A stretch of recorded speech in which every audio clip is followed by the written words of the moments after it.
I am Joe, and I'm from the Cobra. Very quickly before we start, I'm going to give you a very short spiel on the Cobra. So this continuing education course is hosted by the Center of Biomedical Research Excellence on Opioids and Overdose, the first center of its kind that addresses the opioid epidemic. The center brings together leaders from institutions across Rhode Island to support the research needed to combat the opioid epidemic that is hampering and taking the lives of our neighbors. To learn more about the work we're doing, please go to our website, www.opioidcobra.org. So yeah, I will let Jeff take it away. All right, thank you all for joining me this night. Looking forward to an active discussion about harm reduction. We all are experiencing and living life in a pandemic, a global pandemic, unfortunately worsening in a large part of the world. And a lot of what we've been talking about is harm reduction for infectious diseases. I have a background in infectious diseases, and so I think a lot about testing and mask wearing and avoiding crowds and things like that. The idea that it's out there, people get exposed. How do we reduce our exposures? And so when we talk about people who use drugs, we talk about harm reduction. But a lot of what we talk about, this is focused on pharmacists.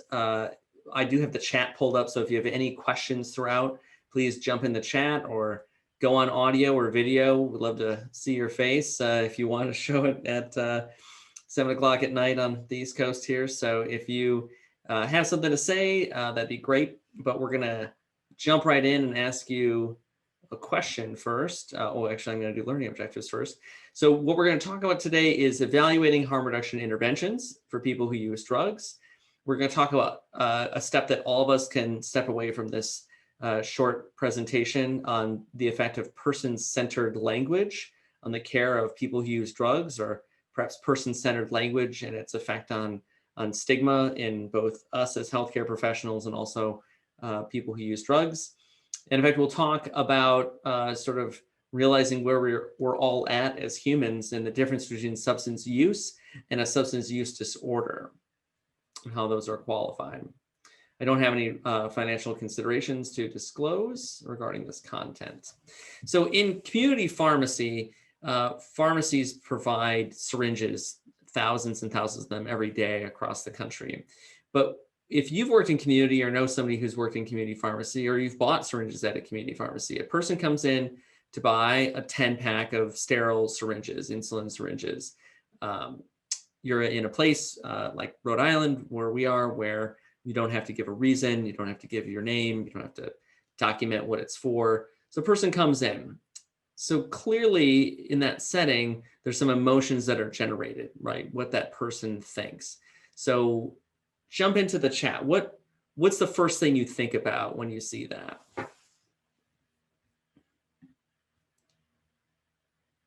Drug abuse, okay? So that's definitely something that people think.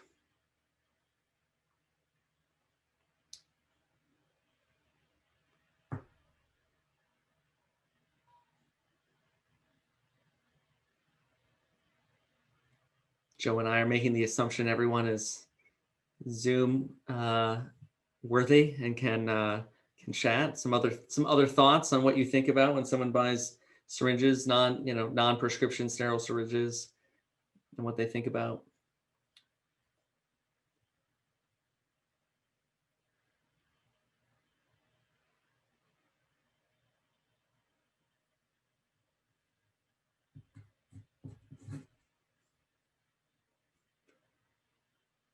Much like my students in class, you think that, oh, there we go, buying for a pet. Okay, I've heard that before too. I give it enough time, you'll say something. All right, I did say one more. So if there's more, jump in. So one of the things that we think about when we think about that buying of syringes, for example, which is a very classic and under-researched area of pharmacy harm reduction. You think about your professional training, where you work. What's the policies at your workplace, at that independent pharmacy, the pharmacy you may own, the one you work at, the makeup, the size, where you're located. and really your own personal experience with substance use, whether it's injection drug use or not. Maybe it's a family or friend. We'll talk about COVID's relationship to opioid overdose, but I read another report today that, in Rhode Island, we had probably the worst month ever that we've been documenting it. I guess I'd introduce myself. I'm a clinical professor of pharmacy practice at the University of Rhode Island, and I have a practice site at the Rhode Island Department of Health, the only Department of Health in our state, and work extensively with the groups doing great research and trying to find ways to best mitigate the opioid epidemic, harm reduction being one of them, and pharmacy's role in that. And a lot of folks who are in this field are in recovery themselves, or know someone in recovery, or who've lost someone to this disease. Previous experience with patients, right? This is sort of any disease state, any chronic relapsing remitting disease like substance use disorder, your experience and how you cared for that person or were part of a team, what the team reacted, influences your emotional response to that. So here's a person, hopefully you can hear the audio, and her experience with the healthcare system. I really felt the stigma of addiction. I mean, from everybody. I wouldn't go to the hospital just because I knew that as soon as I got there, as soon as they looked in my chart and saw that I had a history of heroin addiction or saw the abscess in my arm, I was instantly labeled a junkie. I was left in the hallway for hours, asking for a glass of water. I'd be ignored for hours. Even when I went there for something that had nothing to do with pain and I wasn't requesting pain medication, they would automatically think that's why I was there and tell me that before I even said anything, don't think you're getting any narcotics from us, And it's debilitating. It kept me for a long time anyway, from getting treatment. I was afraid that everybody would think I was a junkie and a disgusting, dirty person. That language, clean or dirty, or even the word addict has so many connotations to it that it's just it's sad, and it's killing people. It's literally killing people because it perpetuates the stigma and it prevents people from getting treatment.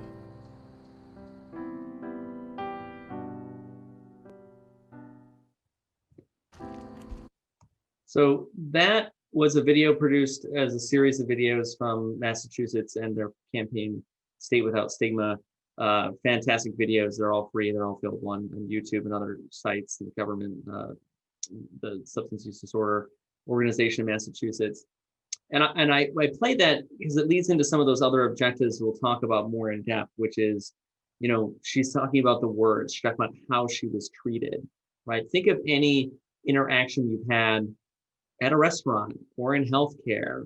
If you were treated badly, do you want to go back to that provider? Do you want to go back to that pharmacy, even if it was something as innocuous as waiting in line?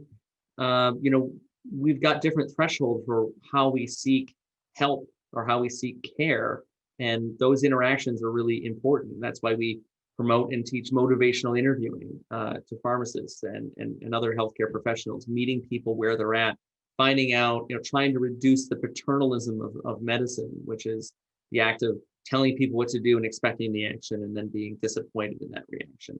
So harm reduction is much, much bigger than sort of what we're talking about with pharmacists, but it's this set of strategies and ideas aimed at reducing negative consequences. What did she say? She said, she was limited in her treatment. I think we'd all agree people need treatment for opioid use disorder or heroin use disorder. Only 20% or perhaps only 10% of people actually getting evidence-based care in this country, maybe more in New England, for example. Now, harm reduction is also a social justice movement, which of course 2020 has seen lots of social justice movements for the rights of people who use drugs. And that's from the Harm Reduction Coalition. They have a great new website with lots of other information. If you're curious, go reach out to them. They're the real experts. So it's the idea of meeting patients where they're at. Again, she had such a bad experience. She had to experience it again, even when she was not seeking help for or commenting on her disease. She was characterized as that disease being her life. You've probably heard people say, don't call someone diabetic, right? We don't call somebody an addict. Now, I don't think that those are equivalent, but both circumstances equate this person's entire being, their entire life, and all their relationships as being drawn out from that disease, right? So harm reduction is about where are you at in your drug use? Where are you at in your preventative care? Where are you at, in vaccination, for example. With substance use, because there are so many dangerous consequences for both the person and their environment and their family and friends, it's important to give them recovery capital. So a lot of folks, many social determinants of health, racism being, structural racism being undergirding much of our failed drug war here. That's why we have a social justice movement for people who use drugs, giving them recovery capital and addressing those underlying issues. Is it transportation? Why are they not making appointments? Is it adverse childhood experiences? Is it applying trauma-informed care? Finding, really, to me, that's just finding the root of why people are using drugs. What is the reason? Is it with consequence, and making decisions on how to see what that person wants so that they stay in care, and so they seek recovery, or that you're available to provide them recovery choices when they want it. Some people think harm reduction is enabling, and that harm reduction is abstinence only. You must stop using drugs. I think we all, as humans, know that when you tell someone, or me as a human, parent of two small humans, cannot tell them to not do something, because the exact opposite thing will happen. Sometimes it happens with my students in college as well. So it's important to realize, meeting people where they're at, finding, giving people choices, realizing that abstinence is maybe not what people want. And even though you may work for an organization that demands that, 12-step programs sometimes demand that, despite a lot of the good that they do. We're not making one-sided decisions of what's best. We know what's best for the patient, which is to reduce their consequences, but only if the patient wants it, right? And we look at our pharmacist oath, right? I promise to devote myself to a lifetime of service to others. And that doesn't mean a particular set of others. That's all others through this profession of pharmacy. I'll consider the welfare of humanity, all of humanity, and relief of suffering, right? So someone wants help, they may be suffering, to use harm reduction techniques and ideas to meet them, find out what that is, and find out what the best way the person's willing to do to relieve that. So why are we so important, right? We're accessible, or as a colleague would say, is that we're accessible, but we're also visible, right? We're the most visible healthcare providers in the community. But as community pharmacists in ambulatory care practices, I think we're very visible. We are trusted medication experts, ranked in the top 5 of different polls of how trusted we are. And sometimes we're the last point of care. There's actually recent data that shows, we say this all the time, but another study have shown that people will see their pharmacist, or at least have an encounter or potential encounter with a pharmacist, many more times than their primary care provider, if their pharmacist isn't their primary care provider. So what we're looking at here in harm reduction is, and again, I'm not expecting you, wherever you're at in your harm reduction journey, to make this shift at this meeting. We're here to give you ideas, perhaps have you consider some things. So I'm not here to make you a convert. You have to do that on your own. Part of teaching harm reduction is meeting you where you're at. But some of the things that we can consider is, what is judgmental language and what is person-centered language? What is actual healing? What is providing that act, that service to humanity? How do we all reach patient-centered goals? Part of that might be educating other members of the team. I worked in intensive care units, taking care of people with alcohol use disorder, who were there the week before and there the week after. We're not really healing them if we're just getting them to not die of their alcohol withdrawal and send them out, right? We have to think about what are the social determinants of health, and really think about that ecological, environmental mean here. And then sort of the opposite side of that is that quality of life, maybe using drugs. That may be what their life is. It's really hard for those who've never used the kind of drugs we feel has consequence, and we'll talk about that. Maybe some have consequence, maybe some don't. But really think about, what is quality of life for the patient? Is it, for a person who's diagnosed with diabetes, is it having an A1C that's 7, or is it 10? Meet them where they're at. How aggressively is that person going to achieve somewhere in the middle of where our goals are, what the ideal goals or guideline goals are, and where they are, right? Unfortunately, there's huge stigma to use at all. And so we live in a abstinence-based sort of culture. And then there's stigma against the medications for particular substance use disorders, both from the people who use them, their family, and the healthcare centers. So we sort of have a U-shaped curve as, well, all use is bad, And then the most evidence-based mortality, morbidity reducing drugs like buprenorphine for opioid use disorder are then further stigmatized inappropriately. And so it's important to sort of see what the person's experiences are to achieve that quality of life. So I have a little question here, and you can go in the chat. So which of the following could be viewed as paternalistic behavior of a pharmacist? Offering naloxone with every long-term opioid regimen, checking the PMP on every new opioid prescription, asking why a patient is not adherent to their insulin pen, or counseling a patient without using motivational interviewing. So I don't have any fancy poll questions on this session, but I know that you could all enter a letter into the chat and we can see what's going on. So we have some C's. Okay. So asking why a patient, so this is really interesting. It's the first time I asked this question. My answer was actually going to be D, because if you're counseling a patient without using motivational interviewing, Jen says D. Jen's great. All the other folks, I understand where you're coming from. Asking why a patient's not adherent is my goal for that question, was to say finding the root of the problem. Really, maybe I should have used those words to say, why are you not adherent? Tell me what's going on. Maybe in your head you heard, why are you not adherent to this? And so I can see where that could be paternalistic. But if you're not using motivational interviewing, you're really just telling them what's going on. So that was what I was getting at there.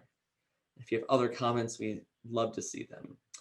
So I think everyone is at the same spot here with, the patient is more than their substance use. And we talked a bit about before this, is what is their life circumstance, right? Why is that person going into dangerous withdrawal from alcohol and needing ICU care? What's going on there? Well, they do have a substance use disorder or a use with regards to the consequence of that. So the ICU consequence isn't powerful enough to prevent further use without medications or counseling or intensive therapy or other evidence-based things. But we can't take away people's adverse childhood experiences. So the more severe, the earlier in life, the more additive they are. So if it's sexual abuse, physical abuse, early drug use, exposure to drug use, genetic qualities, substance use disorder often runs in families. All those things sort of need to be addressed. And again, we don't have enough time here to do that. But I think the whole goal is to say, what is the root? What's going on? Consider those things, because if we just talk to patients about why they didn't do something, we're creating shame. And as I tell my students and others in these talks, shame isn't very motivating. It's actually demotivating, right? It's connecting you from your patient and that trusting relationship if you're just going to be blamed for something that you don't have control over, which is a lot of substance use disorders. So let's look at adverse childhood experiences. So again, I talked about physical and sexual abuse, emotional abuse, and they often come together. They often come together with emotional neglect and physical neglect, sort of a roller coaster of that. Domestic violence, substance abuse, which I mentioned, divorce, incarceration, mental illness. Half of people with substance use disorders likely have a diagnosis or have undiagnosed mental illness. And sometimes half of people with mental illness that's undiagnosed or poorly or undertreated have substance use disorders to treat their mental illness. But the root causes here are there. 2/3 of our population has at least one ACE. So you start with adverse childhood experiences at the bottom of that pyramid. You disrupt your neurodevelopment, which again is more severe if it happens earlier, some of these challenges. Then there's social, emotional, cognitive impairment, which may lead to academic impairment. Health risk behaviors propagate from that. Then there's disease, disability, social problems, and early death is ultimately the result of those. But we're not here to figure out how to stop those things. We're here to just recognize they exist and realize that they have a powerful effect on drug use.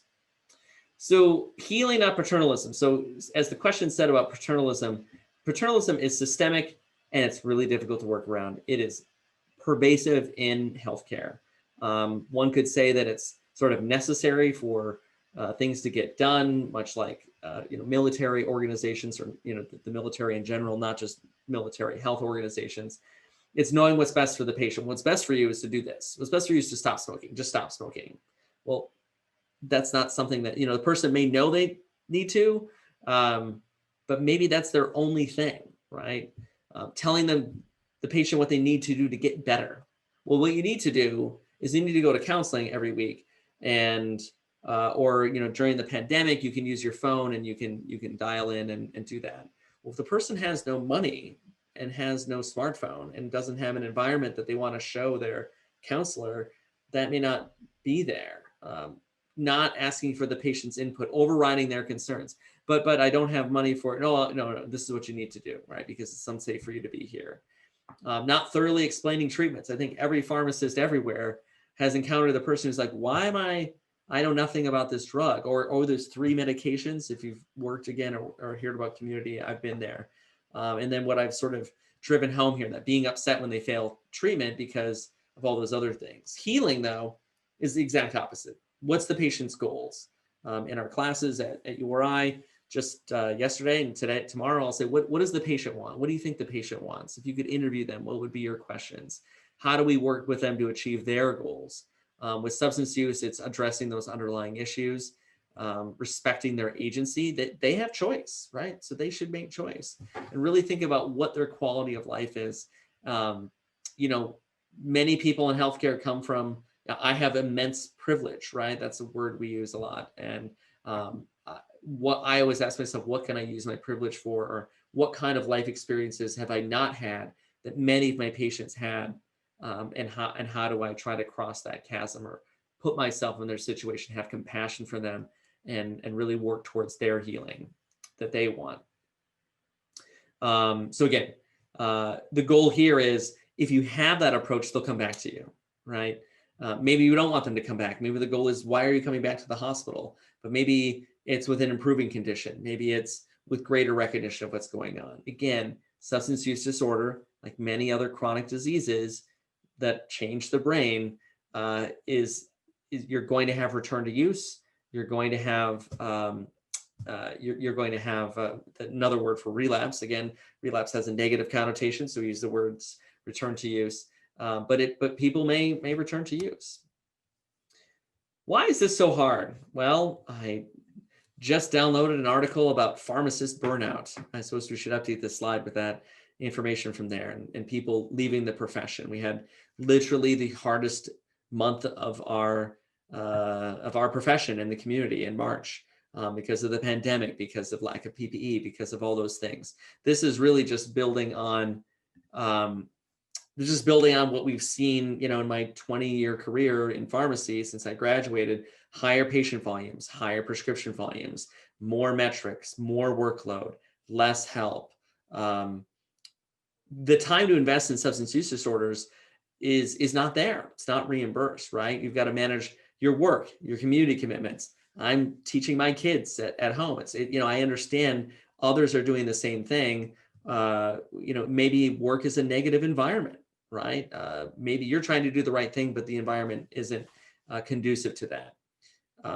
When we witness person after person after person buying 10 packs of syringes, when we hear stories, but maybe not see ourselves, syringes in the parking lot, or I turn on the news to try to calm down, which I don't know who turns on the news to calm down. Maybe harm reduction is not watching the news. I fail at that, but I can give advice. But harm reduction is really secondary trauma to, treating cancer. We're getting people who may not be getting better, right, in the pharmacy, and it's witnessing people who've had interpersonal harm and death and loss. What is consistent with what we're experiencing as healthcare workers or as pharmacists is something that was experienced by many people who were diagnosed with substance use disorders. This is labeled on structural violence, on poverty, on systemic racism, on punitive systems, or essentially unequal systems, as we've probably many of us become more aware of, as I have. And so what does this cause? Emotional exhaustion. We just don't have the capacity, right? We all probably at capacity. Anything more than that, beyond work, beyond our community commitments, beyond that next prescription or that next MTM or that next whatever thing, that next immunization, we depersonalize. We may have walked into pharmacy or walked into pharmacy school as that person who wants to help others and fulfill that oath. But man, by Thursday, after 4 13-hour shifts, it just may not be that person. And then any little accomplishment, wow, I recommended naloxone to that person, or that person bought naloxone. You're not even able to sense those as accomplishments. So self-care is obviously hugely important for us. That, again, as I said, harm reduction for us. Intentionally recognize and accept symptoms. I'm a delegate to the American Pharmacists Association House of Delegates. They're working on wellness. This has been a constant theme. The journal I'm going to be an associate editor of, they're going to have a special issue on wellness, on how to combat burnout, how to mitigate it. If you're desensitizing, reprocessing, continue self-care. Symptoms are messages of what's right and good with us. They're not indicators of what's wrong. So what is self-care? Maintaining a life that is rich with meaning and gratification outside the workplace. That's tough to do, right? And maybe meeting people where they're at and taking time to do that and not feeling completely confident to do that may be difficult to do. Seeking help, social support, realizing what traumas we may have and seeking help for that so we can be better practitioners to our patients. I think we saw a lot of that among our colleagues. So this really leads up to that sort of second point here, which is person-centered language. So I used something that we probably are very, two words which we probably have all used, I've used and continue to use, but try my hardest not to do that. Alcoholic, diabetic, addict, junkie. There was this study about what really is going on there in the real stigma of substance use disorder. So the Recovery Research Institute did this innovative study. They asked how they felt about people who are actively using drugs and alcohol. It goes back to that first example of someone buying a 10-pack of syringes. One person was referred to as a substance abuser, which we've all seen in charts. Other was having a substance use disorder. So same kind of thing, randomized people. The participants felt that the substance abuser was less likely to benefit from treatment, more likely to benefit from punishment. We talked about punitive systems, which don't really help anybody. More likely to be threatening socially, right? So if your mind is thinking this person's socially a substance abuser, if you read that in a chart, someone says someone's actively using drugs and alcohol and they are a substance abuser, they'll be blamed for their difficulties, and they're still actually more able to control their symptoms without help. Again, their character was personally culpable. We need to have punitive measures. When we think of negative, I use some of these already: opioid addict, substance abuser, alcoholic. And those individuals who either self-use those terms or hear those terms, they're going to have lower functional outcomes. So it's actually harmful to the patient to call the patient non-person-centered language. So what can we use? Here's that paradigm shift. And I don't really think it's a paradigm shift. It's just a recognition of what these terms mean. Think about words that we've been called, and we've all been called names because we're humans, unfortunately. Or maybe we've called other people names. No shame here, right? We can move on. We can change from using a drug abuser to a person with a substance use disorder, right? They need help. They may need help. They may seek help. Drug abuse, habit, a problem. Maybe it's use, it's misuse, it's unhealthy use, it's consequential use, heavy use. You heard in the video of the woman seeking care, the person is clean, dirty, right? Oh, you have a dirty urine. What would you think about that? Even when we talk about infectious diseases, oh, you have a dirty urine. You're like, I just got a UTI. Like, what am I dirty? What's going on? It's a person in recovery. They're not drinking, not using drugs. We talked about return to use and relapse, positive or negative toxicology. And then my favorite is substitution or replacement therapy. Well, you have this addiction, so we're just going to substitute it with medications, and it's really treatment. We call it pharmacotherapy. It's effective, it's safe, it's proven to reduce mortality by 50%. And as I say, I don't know any other drugs that really, or interventions that really have that dramatic effect when you have access to them, when the person doesn't have stigma and is treated in a harm reduction paradigm. So here's an example of charting language. So Mrs. J is a 44-year-old female with a long history of polysubstance abuse with poor compliance with outpatient treatment, little insight into her addiction, presents complaining of pain and swelling in her lower extremity. She has a history of drug-seeking behavior. I suspect this and homelessness are the primary reasons for her visit, secondary gain. A lot of words there, right? Maybe you can as we talk about this, you could put in what sticks out to you as a thing that changes your mind about or influences you and how you view Ms. As I said, Mrs. I apologize, but Ms. J. Non-compliance, barriers to care, doesn't acknowledge structural barriers, malingering, right? We've heard that. They're faking symptoms. They want secondary gain. Even things like what is a structural determinant of health here is being housed or unstably housed. So a homeless person, they're homeless, so they don't matter, right? A study done in Boston showed that homelessness increased the risk of death by 1,000-fold, a 10 times increase in the risk of death independently associated with homelessness. So some folks have a harm reduction technique has just been to provide housing. And what's interesting? We needed a pandemic to prove that on a wide scale. And we did that. And another organization I'm with, I heard some new data from San Francisco where people who used drugs were given housing to protect them from COVID and were given controlled amounts of alcohol, and they ended up seeking treatment more. They ended up using less. They ended up having fewer poor behaviors because they had a roof over their head. And we're going to see those come out from studies about the pandemic. Something hopefully good will come out of it.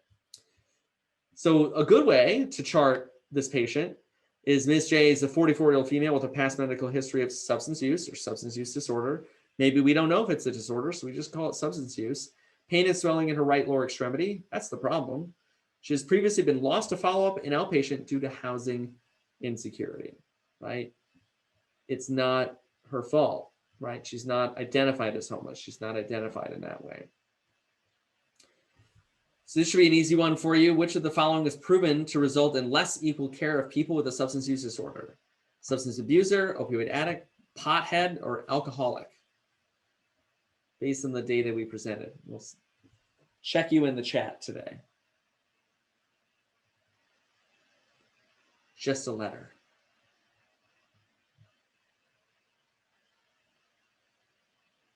All right. Here they come.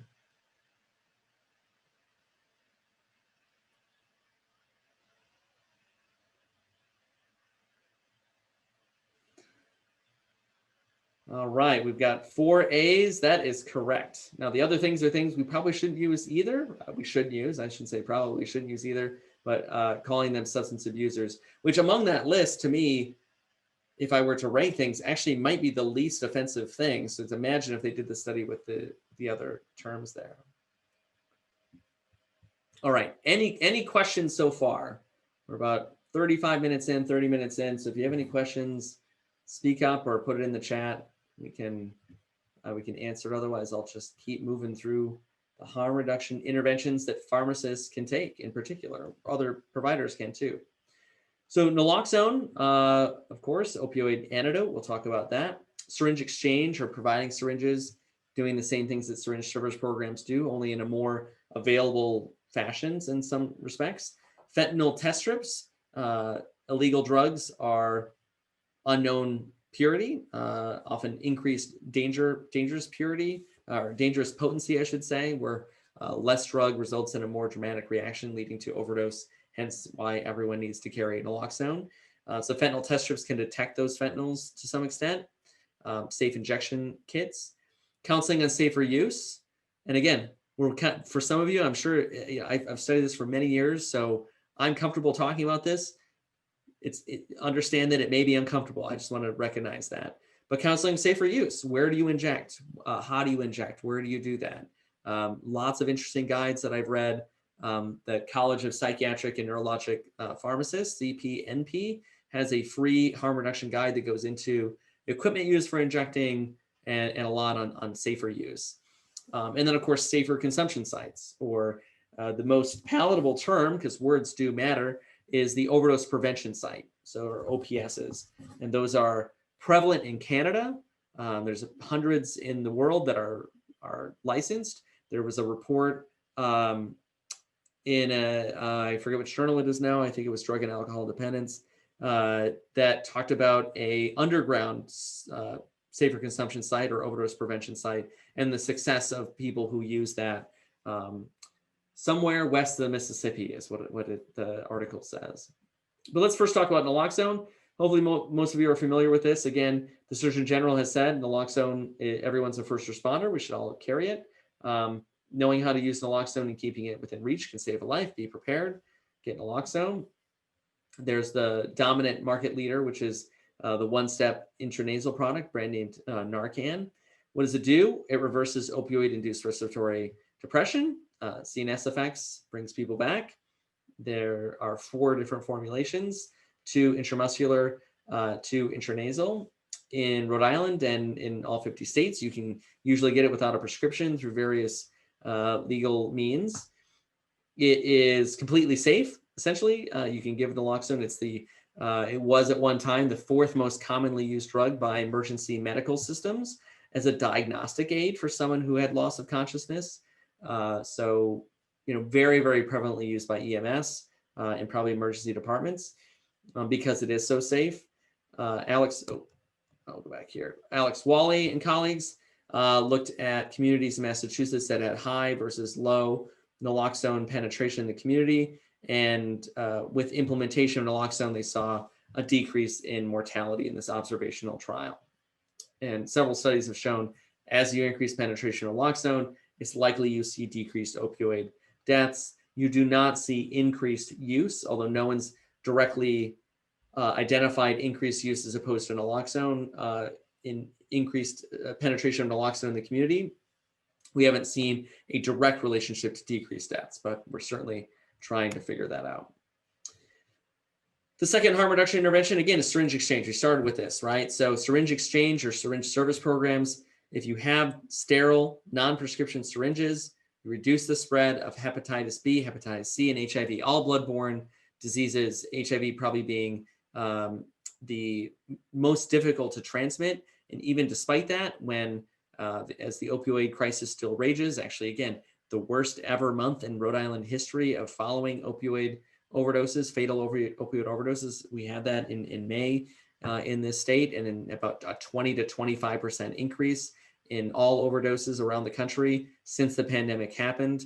Think about those structural determinants of health that deal with that. So essentially, why are we doing, we designed this work before the pandemic, but it's now more essential than ever. We have this because we've had HIV outbreaks in Massachusetts, in New Hampshire, most famously an HIV outbreak in Indiana because people didn't have access to sterile syringes.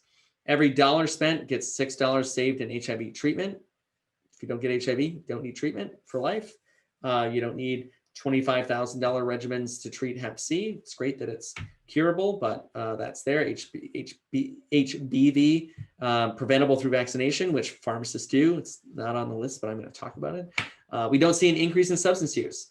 So you'll hear people apply a economic argument, which is, if we give people naloxone, people who use drugs, they're just going to use more drugs. No, they're not. It's actually, they'll be safer. If we give people fentanyl test strips, we'll talk about later, that's there. And it's supported not only by WHO and AMA, but around the world.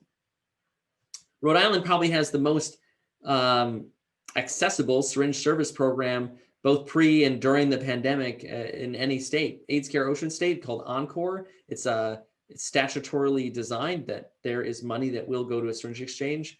Not as much money as we would like in our harm reduction field, but it's there. There's outreach groups, Project Weber Renew, and the Serenity Center in Woonsocket. Now, realize that if you're going to reduce blood-borne disease, blood-borne viruses, if you're going to reduce bacterial infections, endocarditis, the infection of the valves of the heart, that's extraordinarily fatal among many people, especially the pathogens that, like Staph aureus, that people who inject drugs often have on their skin in higher penetration, in higher concentrations. Staph aureus, endocarditis, high mortality. And if not, you're paying for a valve. We're all paying for valve replacements in them. The rate of endocarditis in the opioid crisis has doubled in some places. My colleague in Maine has documented a doubling of that. And then because of stigma, sometimes valve replacements don't happen because surgeons don't want to operate on them.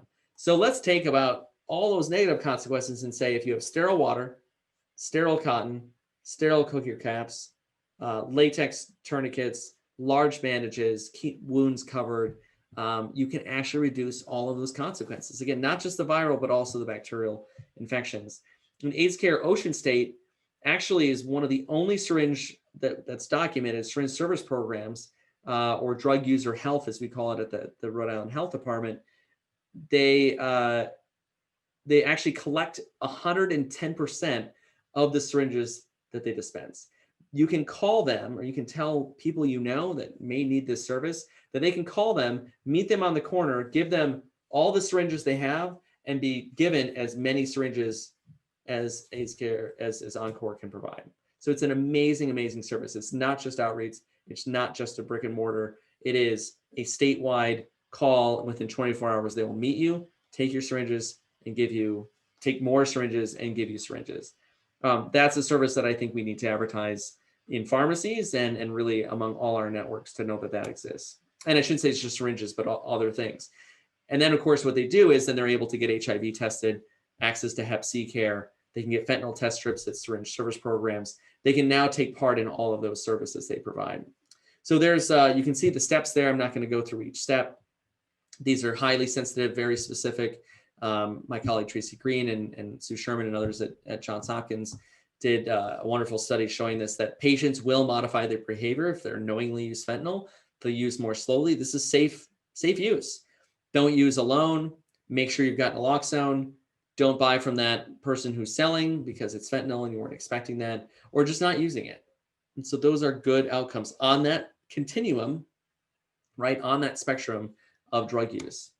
Absolutely great. John Zabel, who used to work for CDC, he did a fantastic study showing a decrease in non-fatal overdoses among people who have access to fentanyl test strips.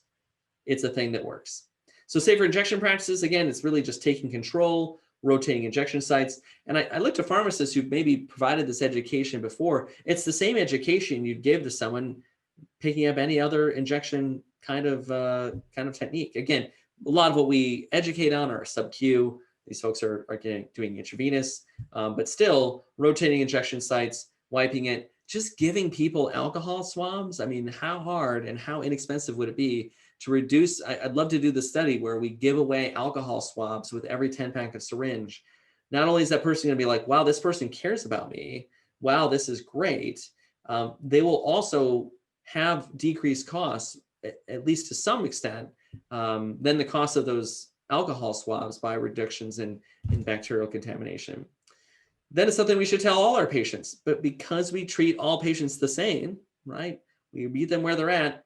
They need proper nutrition, adequate fluids, enough sleep, regular medical care.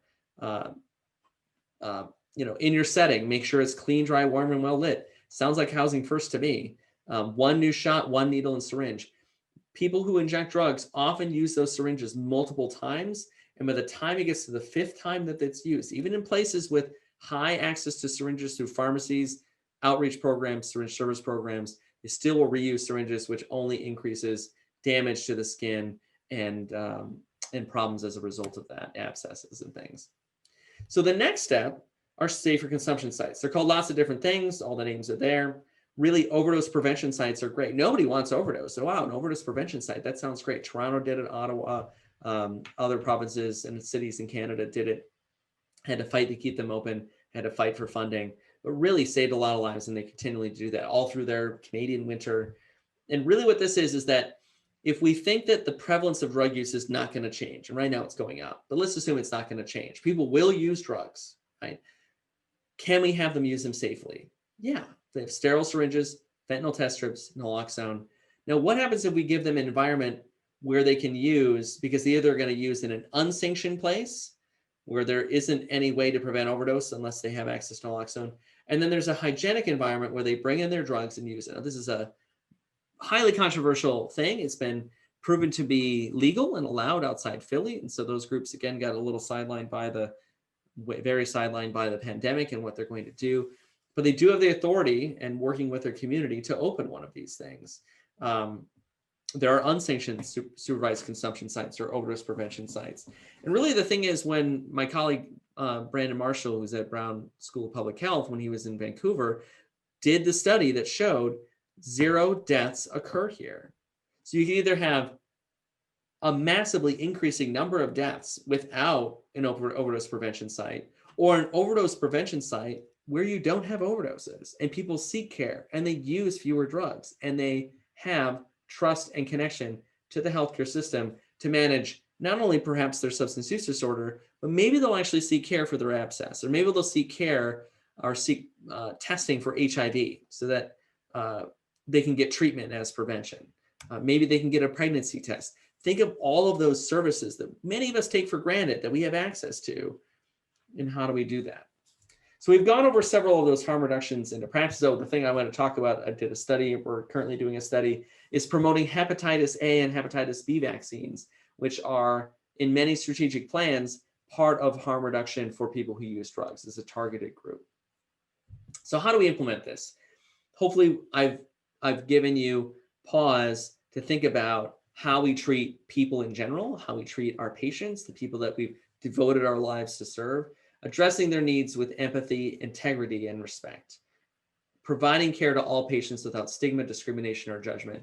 I've done a lot of academic detailing of community pharmacists in my other studies on the West Coast, in lots of different areas in North New Hampshire, Massachusetts in many ways. And pharmacists will independently say, we treat everybody the same. I even had a pharmacist who said, you know, I'm selling syringes to somebody who comes in and buys syringes when he picks up his buprenorphine. Is that the right thing to do? And I said, you're meeting him where he's at. You know, she said, well, should I talk to his doctor? I go, well, maybe the doctor knows. Maybe he doesn't want the doctor to know. Maybe you have a trusted relationship and he'll reveal things to you and get connected to care for that. Maybe he's buying syringes for someone who doesn't have the capacity to get syringes at the pharmacy in a non-prescription way. We know that these harm reduction strategies improve patient outcomes and quality of life, which we've been a theme throughout this. So some other things that we've talked about, I guess I sort of mentioned the connecting to services, having local resources. You know, people may, you know, at 8 o'clock at night, I don't think you're going to go drive down a highway and say, you know, I think I need help, and see a sign that says primary care physician or even the urgent care and wait another 3 hours to get something. Maybe pharmacies are the best way to connect to services. I've always wanted to do a study of what if social workers were in pharmacies. You know, they're in emergency departments. They're in some large practices. They're in opioid treatment programs. Why not pharmacies, right? But do we need a social worker? Can we connect them to care in a sort of low barrier, passive way? Yeah, we can do that. We can do that through the binder of local resources. You can screen people. This is a more complex thing. It's been done. I have colleagues who've done this research in Pennsylvania, you know, using SBIRT, which is screening, brief intervention, and referral to treatment. So it kind of goes with connecting to services. Of course, we can counsel people. That's what we do. We should be doing it. Things like, again, prescription opioids are prescribed far less frequently and far lower quantities. So that's good, but we still have a ways to go. If there's, you know, they need to be secure, they need to be disposed of, or all medications, when you're done with them, dispose of them. We just had a DEA take back day last weekend. PDMP should be used as a public health tool, not a punitive tool to, you know, I've had, maybe you have too, maybe you've done this. I think early in my career, I did this where, oh, it looks like you've been to 6 pharmacies, so you don't deserve care. Really? So you have a tool you're going to use to not provide care or find out what's going on with this person. Well, maybe it's workload, emotional overload. Those things are there. But really, PDMP needs to be thinking, you know, it's a public health tool, which means you're thinking about the safety of that community and that person and their family. What are those patterns? How do we talk to prescribers? Many states prescribers have to check it too, but knowing that information, you may not know that, so it's our responsibility to do that. I just read a letter about connecting people on buprenorphine to PrEP, right? You can get pharmacy collaborative practice agreements to dispense PrEP and PEP, making sure that you have these medications. Many HIV medications dispensed through specialty pharmacies, but PrEP and PEP are available there to find out what's going on. Why were you exposed to a needle? What's, you know, pre-exposure prophylaxis for people with high-risk sex practices, multiple partners, inconsistent condom use. PEP is post-exposure prophylaxis, unintended exposure to needles. But there's also NPEP, which is non-healthcare associated PEP. Have those medications what a wonderful thing to be provided. And the last year, there's been several publications on this, and I aim to pursue how we can provide this, maybe not in pharmacies to begin with, but at minute clinics and other kinds of community health centers. So now it is time to go into breakout rooms. So Joe's going to send you to breakout rooms to think about these techniques. What do you like? What do you think you could do? What's your practice? What would you do? What would you prioritize? So we'll give you, Joe, I don't know how many minutes we'll give them, 10 minutes to talk about these practices with some other folks on the talk here on the call. Yeah, sounds good. Okay, she'll send you, and looking forward to hearing what you have to say.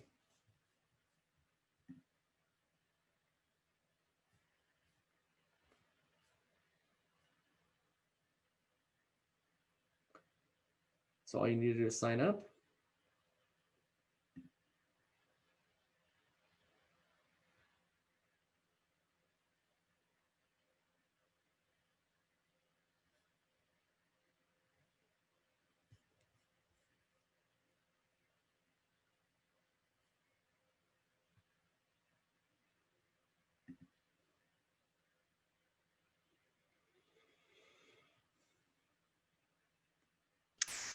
I messed up.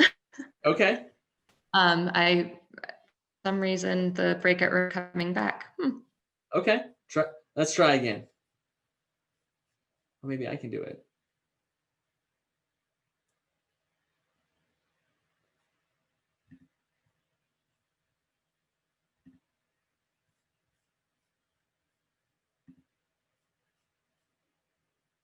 You should be able to select on them and send them to. Yeah, when I unmuted myself, I pressed the space bar so that it made them close.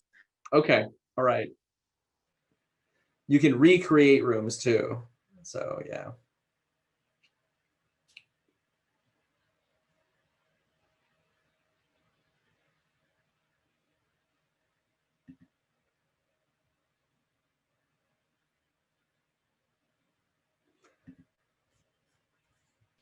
Sorry about that, guys. A bit of technical difficulty.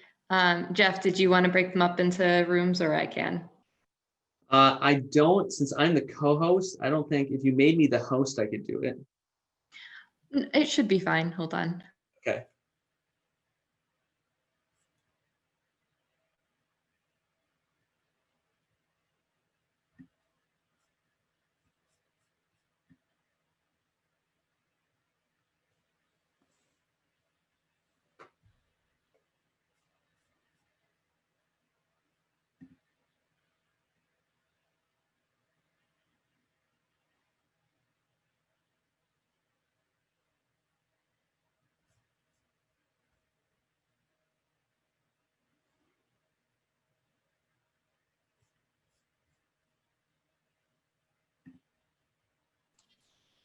Ashley and V Murphy, are you guys there?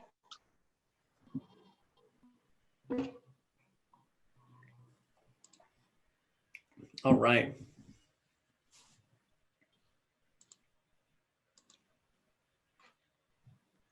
You could also tell people to, turn their video and audio on if they want to have a talk. Oh, maybe I can do that.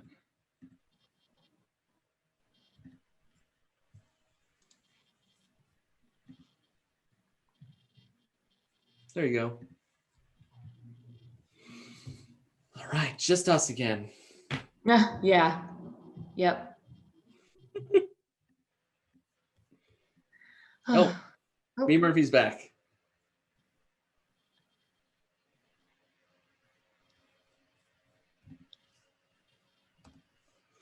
All right. Did something happen? Oh, now they're coming back. Perhaps. For the record, I haven't had problems with this yet. Yeah, well, So if anybody can let me know what happened, that would be fantastic. Okay. Yeah, when this happens to me, I usually have to assign them.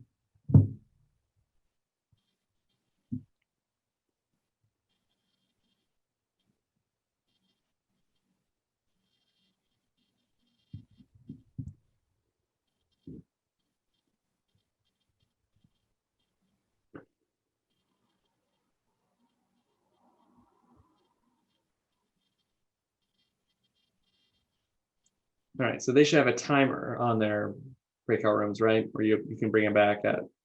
Yeah, I can close the rooms at any time. Okay. So I figure at 8 or whatever. yeah.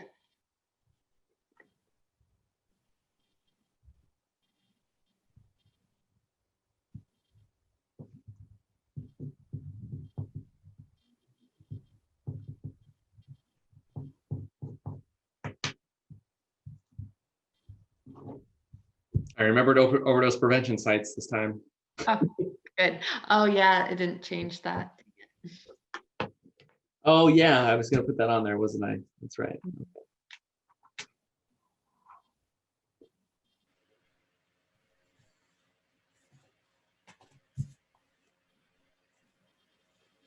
Well, it'll be perfect when we do the last one, and we'll have like 100 people here. Yeah, seriously.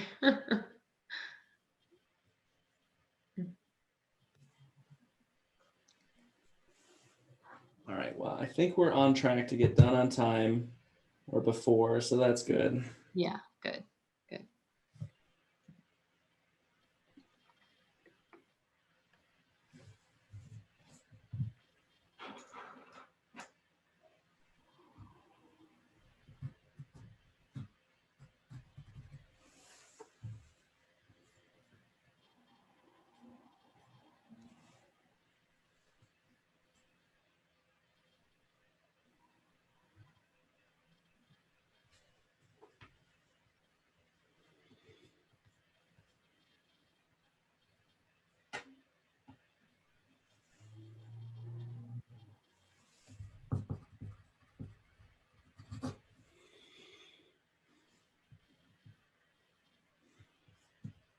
Can you hear that alarm going off?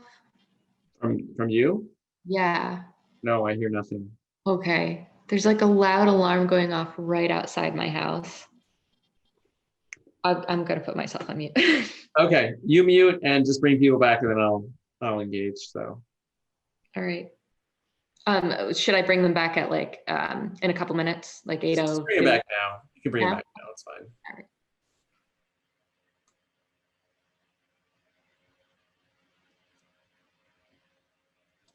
They have 60 seconds to leave. Yeah. That's kind of what I was thinking.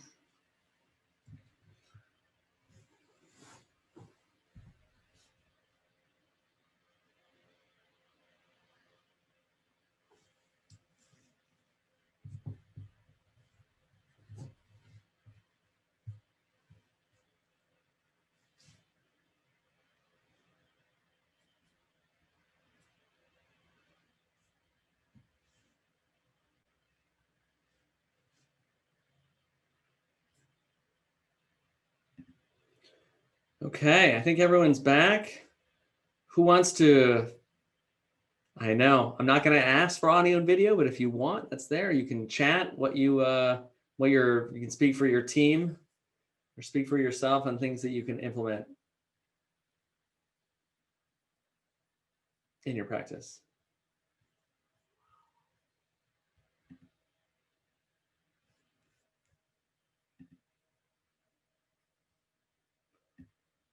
So I'll give people time to type.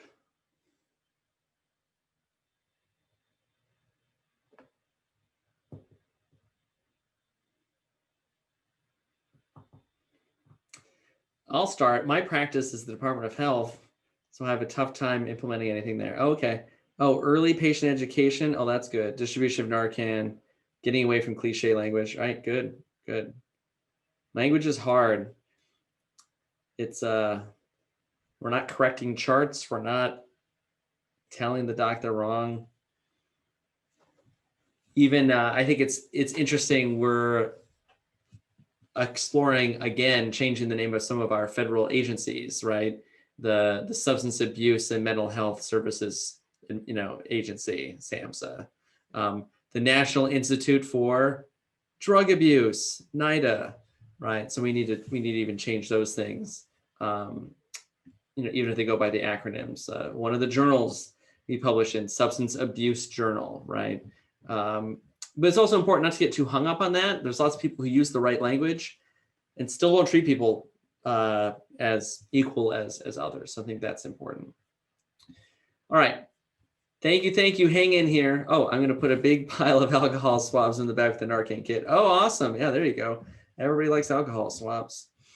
And safe injection. Yeah, it's just an easy thing to do.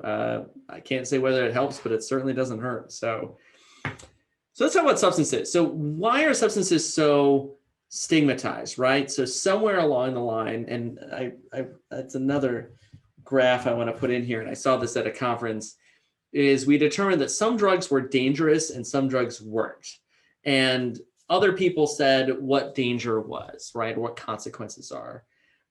So we said caffeine, the most commonly used psychoactive substance, is safe, is acceptable. What? You're having coffee? Everyone has coffee. Coffee is good. Coffee is good. Oh, what are you having with the coffee? Sugar? Sugar's good. Let's have coffee with sugar. Let's put sugar in the coffee and then have some sugar with it. Alcohol? Oh my goodness. Are you telling me you could put sugar and alcohol and caffeine together? Oh, that's like my favorite thing, right? All acceptable, all promoted. Alcohol kills 88,000 people, alcohol-related conditions a year. 88,000 people, more than opioids have ever killed, right? But alcohol is glorified, it's acceptable. Even in a country that 100 years ago, we passed a constitution, we actually did something, right? Passed a constitutional amendment, prohibition, which then of course we reversed with another constitutional amendment. That is kind of insane when you think about it. Sugar was about to be demonized in the mid-70s, and then people said, wait a second, if we start demonizing sugar, we can't sell our products. So it's all well done. There's probably some documentary that they're safely making pandemic. But then, they said, the fat was the enemy. Anyway, sugar, some people say it's addictive. It is a psychoactive substance, certainly is in a lot of foods. And I think the obesity epidemic or crisis is certainly linked to that, which is, again, directly related to COVID, right? Obesity is in some cases a risk factor. The gray area is prescription opioids. So I think we're in this area where people are so afraid of opioids, right? Oh my gosh, you gave me opioids for my pain. Well, you are in severe pain. You're going to take them for 2 days. So quantity is important. And I'm being a little facetious with caffeine, sugar, and alcohol.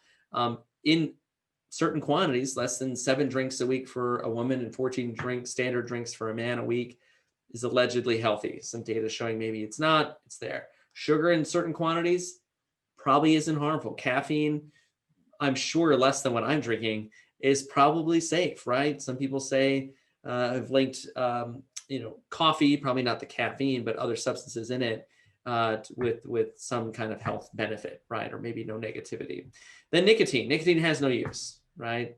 It's been denormalized, but from the full page ad in the New York Times, from the American Cancer Society, that was 1960, right? So it's 60 years to get multiple generations to get nicotine to not be accepted.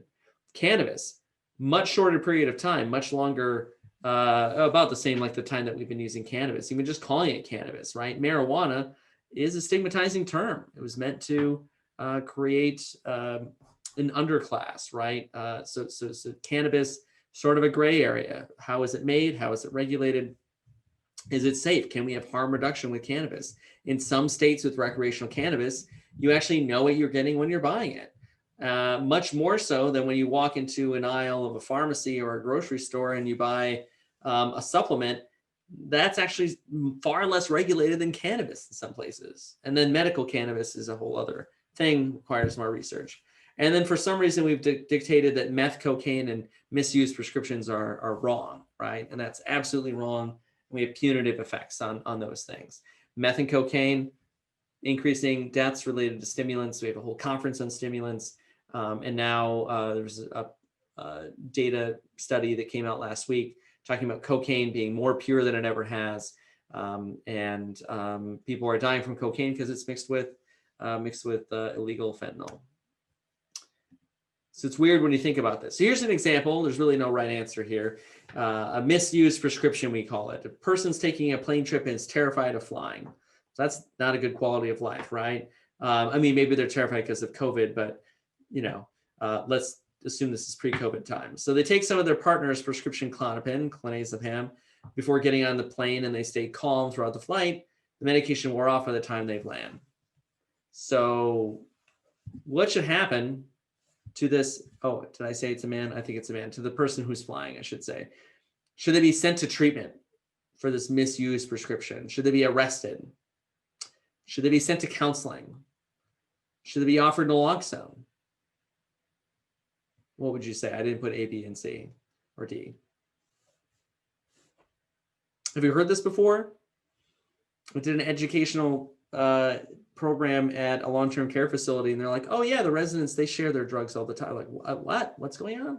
I don't think that's, but again, is that what's going on here? I don't think any of these things need to happen, right? So again, now we think of quantity and environment and culture, a cup of coffee, sugars in a lot of things. Binge drinking in college, we say, is bad. Most people who binge drink in college don't end up having alcohol use disorders or really any long-term health effects from that. I wouldn't say keep doing it, but at least we have some data on that.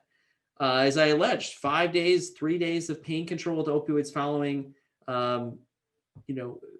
certain surgeries. Some surgeries you don't need opioids at all, but for pain control, that's fine. Nicotine, we said it's so bad, but right, we didn't think about nicotine replacement therapy as a successful, in some ways, way to have people stop smoking or stop vaping. We could have a whole discussion about vaping and whether that's actually harm reduction. The UK thinks vaping is a safer alternative to cigarette smoking, actually burning and inhaling ash versus vaping, which may be more safe. Then again, is it a 14-year-old who's vaping? Is it a 24-year-old who's vaping, or a 34-year-old? Cannabis is used, derivatives are used in cancer pain. Other illicit drugs, sometimes people use cocaine once, some people use clonazepam once. Are they equivalent? I don't know, but just think about substance use is not always substance use disorder. People use Adderall to study for exams. Note to self, spread the word. It actually doesn't help improve academic ability in well-done studies, but people still believe that and they still use it. Does that mean that they're going to misuse Adderall or use more or develop tolerance to withdrawal? Not necessarily. Substance use is use that doesn't reach the threshold of a disorder, recreational use. Substance use is not synonymous with addiction, drug abuse, or habit, right? Substance use isn't a serious health problem. Is that something we're going to stop? It goes back to the whole adage of when you're told to do something, sometimes you want to do the opposite. It doesn't always mean a disorder or dependence. It's a spectrum, right? When we look at dependencies, so the old term here, people who use and develop chemical dependency, nicotine is pretty high. It's actually the highest on this chart, 30%. Will have a disorder or misuse. Higher than heroin, derivative, 23% there. Crack cocaine, a very concentrated, potent form of cocaine, is higher than powder cocaine at 17. Higher than alcohol, which actually is higher than stimulants other than cocaine. Maybe some of those prescription stimulants. So the criteria for substance use disorders, very important to think about when you hear people using substances, right? Is it hazardous use? Are there interpersonal problems related to use? Again, in this sort of the overlap of average childhood experiences, role modeling, things like that. Are you neglecting your major role to use this? Is there withdrawal or tolerance, right? Physiologic processes there from psychoactive substances, that whole spectrum we talked about. Using larger amounts, using longer, repeated attempts to control use, right? I'm having consequences, I'm going to try to quit, but I have these cravings, right? That's number 11. I'm using much more time. My whole day is spent using this. I have psychological problems. It's worsening my mania. It's worsening my depression. I'm not doing other things. Again, I'm giving up activities to use. So we can classify these. You can get a mild substance use disorder with only 2 or 3 of them. Moderate's 4 to 5, and severe is 6 or more. There's 4 major groupings: impaired control, social impairment, risky use, and then pharmacologic criteria. So they can kind of be grouped into those. So here's another question. Which of the following best describes substance use? Use despite known consequences of use. Use that doesn't reach the threshold of disorder is marked by pervasive craving or results in withdrawal intolerance. So just substance use itself, you can type in A, B, C, or D. Everybody loves the B. Not every question's hard, as I tell my students, but some of them are. All the B, everyone's got the B. It's wonderful. We're hanging in here. All right, so what has COVID-19 done to reach people or prevent people? So now we have, I think we're the only state that has a buprenorphine for opioid use disorder hotline, where anyone you know can call that hotline and get a prescription called into their pharmacy 24/7. It's being used, right? We know people are in that window of willingness to do that. We don't have to have an in-person assessment to receive controlled substances for pain, for other things like that. People don't want to go to the hospital. They don't want to go to the ED, right? We've seen excess deaths, 300,000 deaths, including 2/3 of those from COVID so far, and anticipated, unfortunately, far more. There's a study from the head of NIDA, Volkow. Dr. Volkow published that substance use, opioid use disorder is actually a risk factor for poorer outcomes purely from COVID.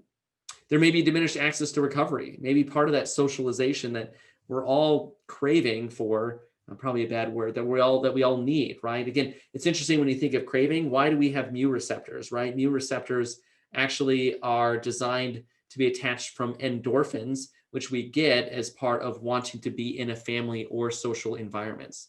So literally, if you are asocialized, one doesn't have to be too indirect to say, if there's a drug that binds to those receptors, that drug use is fulfilling an unmet need that was biologically or evolutionarily determined. So diminished access to recovery resources in many ways, and we helped advertise this at the health department and university and other places, is that you can dial up, you can have recovery meetings like this without leaving your house. So it's maybe attenuate some of those social determinants of health.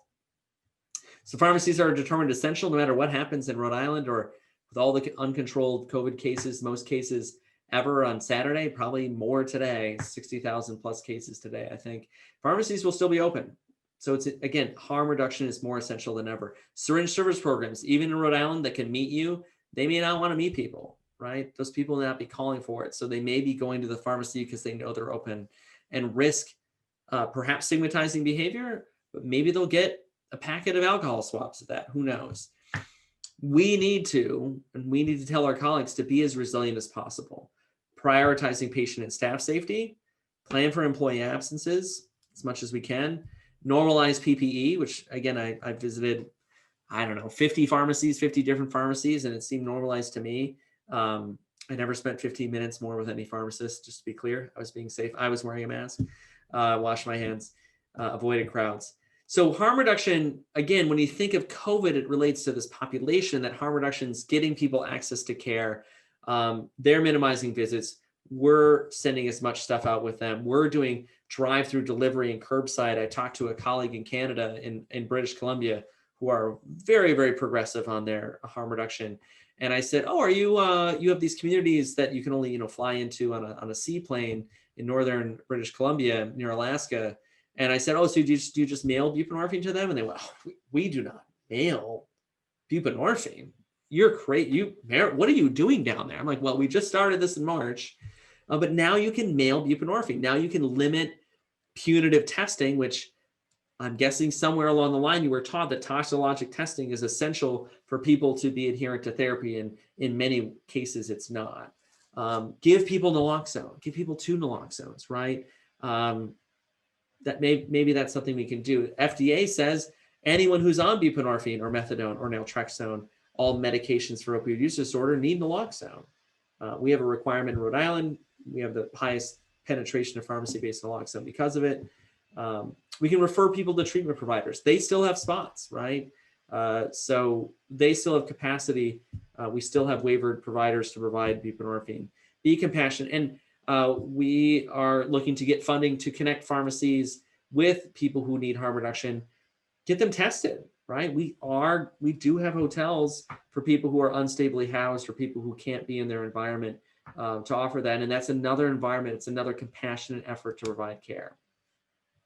So we'll probably end a little early here. I'll take any questions at the end, but I just want you to listen to Abby's story.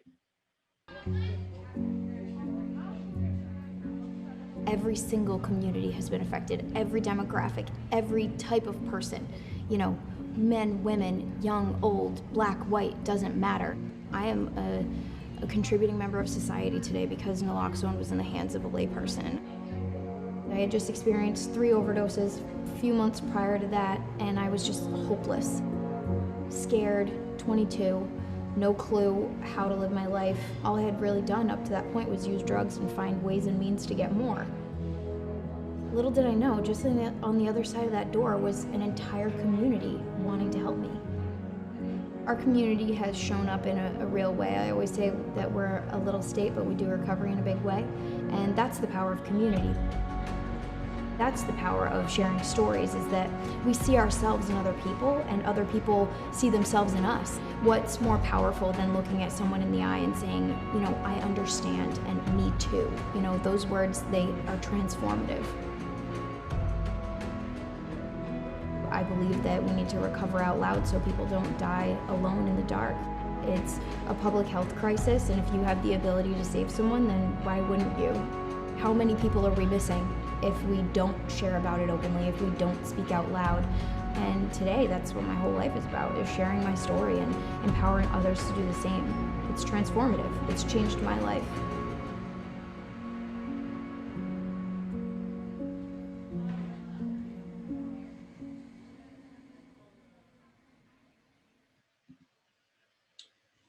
A really powerful story. We all have a role to play. We can all use those words. I understand. I hear you. What can I do for you? That's what we signed up to do. That's in our oath. And that's why I'm happy you're here. Share news of this. We are doing this again at the Yunkin Clinic on November 5th and November 12th. You get free CE. That's great. We are supported by the National Institute of General Medical Science of the National Institutes of Health. And the content is solely our responsibility and doesn't necessarily represent the official views of the National Institutes of Health from the Cobray Center. So we have 10 minutes left to answer any questions. Otherwise, we can send you on your compassionate way.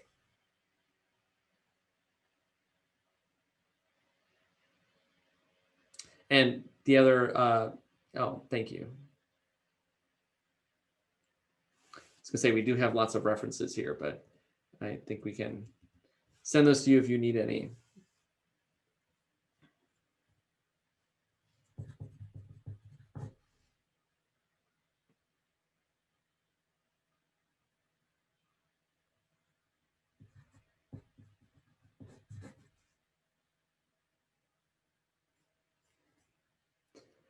Okay, Joe, is there anything else we need to do? Nope, about it. Okay. Oh, is the buprenorphine hotline permanent? The buprenorphine hotline is permanent if the government maintains their rules that allow buprenorphine to be if SAMHSA and the Drug Enforcement Administration maintain their relaxation of the regulations that require in-person induction.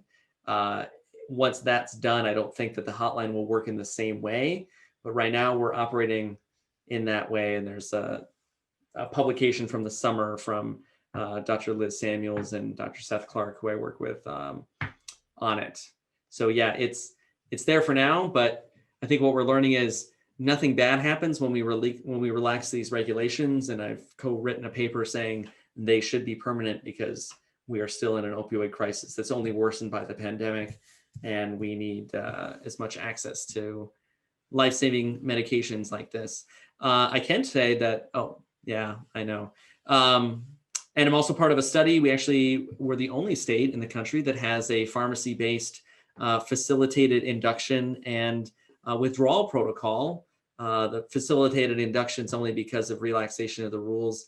The withdrawal protocol we actually used once, where a harm reduction organization sent someone who was going to withdrawal, didn't want to go into withdrawal at work, went to one of our pharmacies in our study, or that is part of the agreement, received buprenorphine, became a patient, didn't have enough money to pay for the strip, said he's going to come back the next day to pay for it. He came back the next day, got another strip because he wasn't fully out of withdrawal, paid for both of those, and we're still following up with him and referred him to therapy. That's the future. That's what needs to happen in all pharmacies and in all areas, just like what happens at emergency departments. Community pharmacies can and should do it, and so we're trying to pioneer the future of how we can reach out and refer people and have low barrier care, because so many barriers exist. Harm reduction is just one part of that. So yeah, we'll be presenting that in a meeting in a couple weeks, withdrawal management and facilitated induction. Some people on the call are participating in that study. Joe? All right. Thank you guys so much for coming. So have a good night. Have a good night. Thanks.